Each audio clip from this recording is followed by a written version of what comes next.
Alhamdulillah para kadang pindah situ sekalian, putra kekudangane Rama Sami. Tidak lama lagi kita akan menyaksikan sebuah peristiwa yang sangat besar,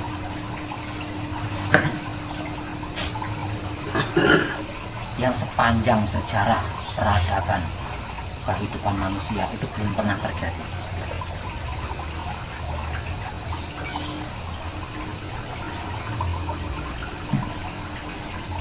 Yaitu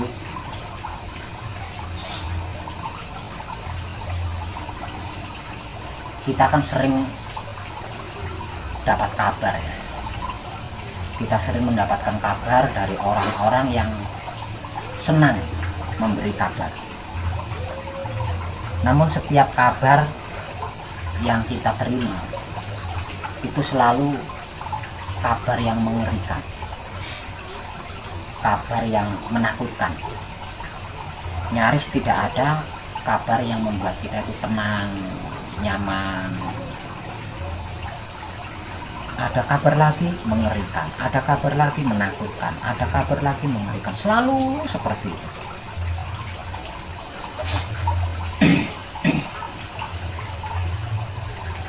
Dan malam ini tanggal 10 Juni saya akan memberikan kabar bahagia.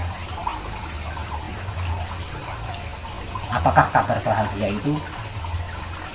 Kabar tentang pembukaan portal besar atau pembukaan pintu masuk yang sangat besar menuju ke peradaban baru atau zaman kejayaan atau zaman keemasan yang suci lagi sempurna.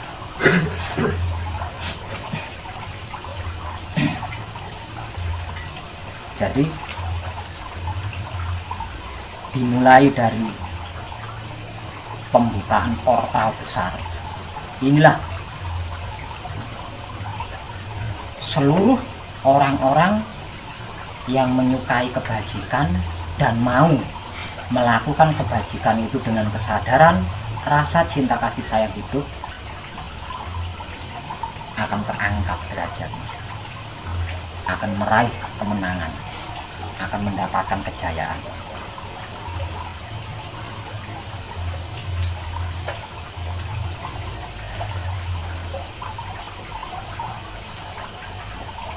Dan saat yang selama ini kita nantikan bersama, yang selama ini diperjuangkan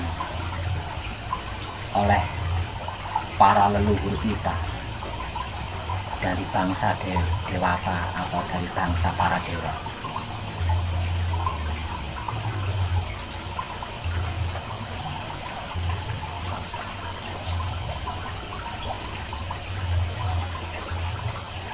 akan dibuka pada hari ke-19 bulan Suro yang jatuh pada tanggal 17 bulan 8. Nah, portal atau pintu gerbang besar memasuki peradaban baru menuju zaman kejayaan yang suci ini mulai dibuka.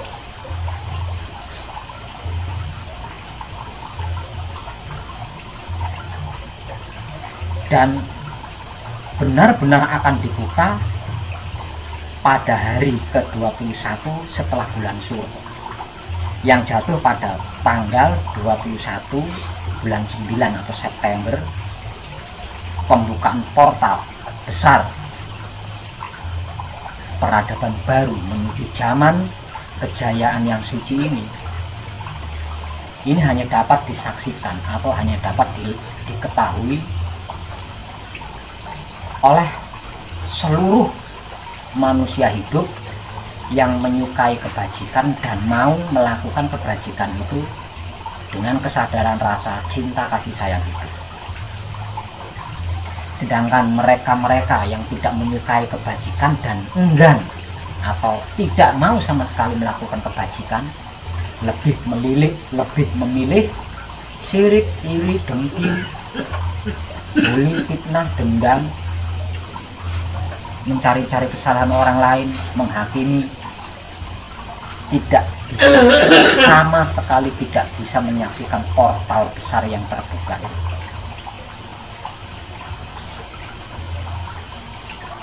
Yang dapat menyaksikan terbukanya portal besar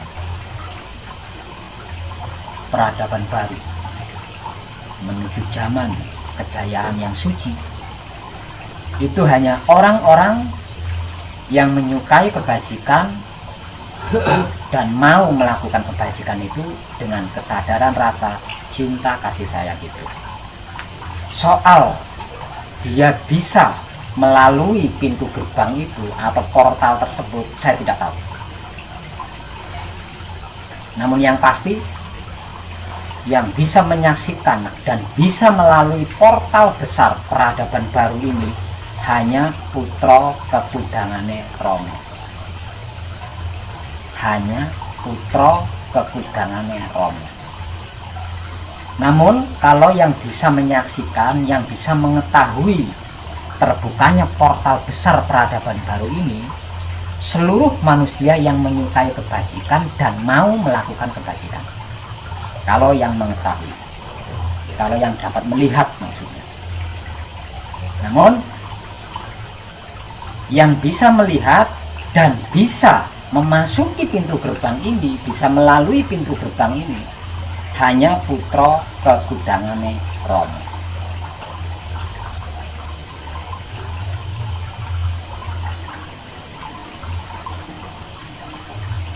Maka jadilah panjenengan sebagai putra kekudangane Rama. Karena ketika portal besar ini terbuka, di sini akan diketahui mana putra kekudangane Rama, mana putra Rama.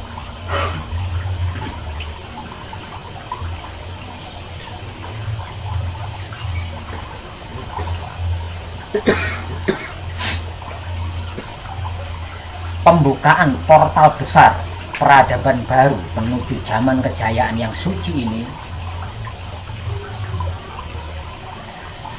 akan disambut 8 elemen besar semesta alam di 8 penjuru mata angin, dan akan dirayakan secara besar-besaran oleh para leluhur kita dari bangsa para dewata atau para dewa,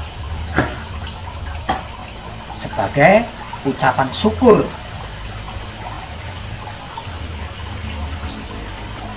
dan kebahagiaan bahwa apa yang selama ini diperjuangkan dengan berbagai macam pengorbanan pada akhirnya menang. Lah, inilah yang saya maksud sebagai kedaulatan Rama yang pernah saya informasikan di beberapa video. Jadi ada beberapa video, entah beberapa bulan yang lalu saya pernah memberikan informasi terkait zaman kedaulatan Rama. Nah, zaman kedaulatan Rama inilah yang saya maksud sebagai zaman kejayaan yang suci, di mana kehidupannya sama sekali tidak ada kejahatan.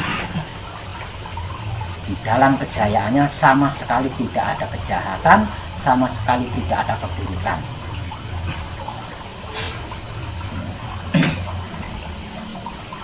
Tidak ada kemiskinan, tidak ada penyakit, tidak ada kegagalan, tidak ada stres, pusing, dan lain sebagainya. Yang ada hanya kebahagiaan, yang ada hanya ketentraman, yang ada hanya kesempurnaan.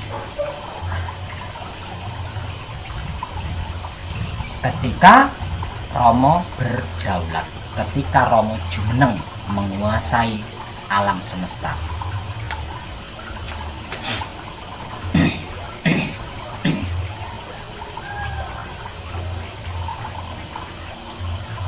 semenjak zaman kakek moyang kita ada,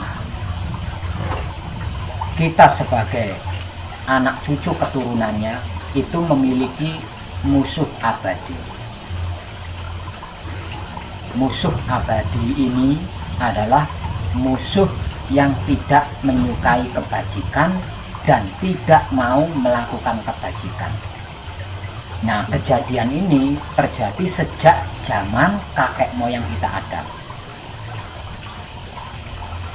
yang pada akhirnya seperti yang pernah sudah saya informasikan, hingga pada akhirnya bangsa manusia menjadi dua golongan. Satu, golongan bangsa Barata atau para dewa yang menyukai kebajikan dan mau melakukan kebajikan, dan satu golongan lagi adalah bangsa Denawa atau bangsa Asura yang tidak menyukai kebajikan dan tidak mau melakukan kebajikan. Nah, permusuhan ini terjadi sejak dari zaman kakek moyang kita ada hingga saat ini, sebab itu disebut sebagai musuh abadi. Lah, musuh abadi kita ini bermula dari sebutan sebagai Ajajil, yang kemudian setelah kakek moyang kita turun ke bumi berubah menjadi sebutan iblis.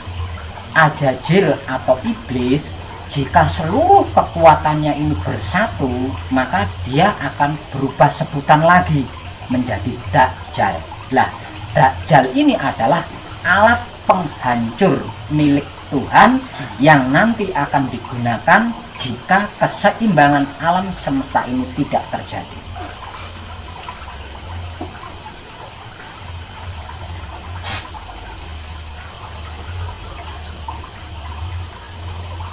Jadi simpelnya, jika kehidupan alam semesta ini tidak seimbang, lebih banyak kejahatannya dibanding kebajikannya maksudnya, maka Tuhan akan mengganti kehidupan di dunia ini, dan alat penggantinya adalah Dajjal. Jadi kalau pekerja infrastruktur dekolektor apa itu kontraktor, Dajjal ini sama dengan bulldosernya, gusur rata.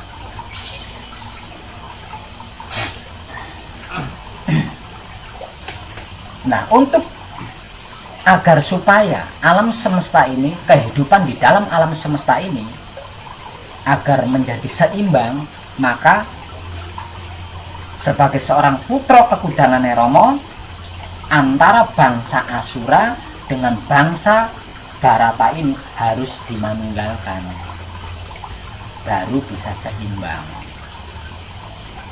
Jika keduanya tidak dimanunggalkan, maka keseimbangan ini tidak akan pernah terjadi. Semisal contoh, lebih banyak kebaikannya tetap akan dimusuhi oleh yang tidak menyukai baik, apalagi lebih banyak keburukannya. Artinya tidak akan pernah terjadi keseimbangan. Agar supaya bisa terjadi keseimbangan di dalam alam semesta, maka yang harus dilakukan oleh seorang putra kekudangan Romo adalah memanunggalkan keduanya. Nah, ini tanggung jawab kita sebagai putra kekudangan Romo. Dengan memanunggalkan keduanya, maka kedaulatan Romo akan jumeneng.